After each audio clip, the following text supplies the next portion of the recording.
Hello guys, welcome to a new video from the channel. This time we check how to record a screen with OBS Studio, so let's start. In my case, my app is in Spanish, but the same steps are in English. So the first thing is going to control and then go to settings. Then on settings, on general, let's keep the same. So then let's go to output option. So here you can keep simple because we don't need the advanced settings, just go to simple, and here you can keep the same, and well, this keeps the same. Okay, so I think this is good for working. And then let's go to audio. If you want to record in a better quality, you can select here. If you want to check or change something, you can do it, but in case I keep the same thing.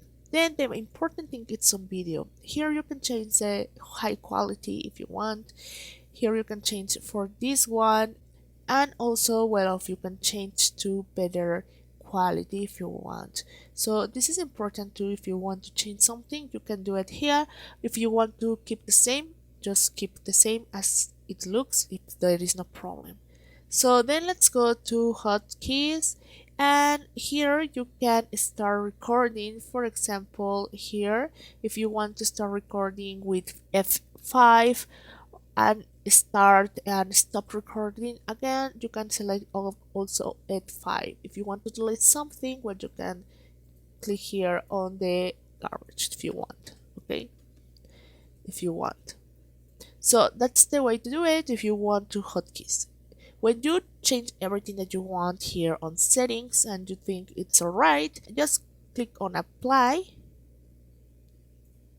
and then let's go to source here and just click here on the plus symbol, and then let's go to screen. Okay, here it's the one recording, and then you can keep here if you want to screen recording, you can create a new one, a title, and just click on accept.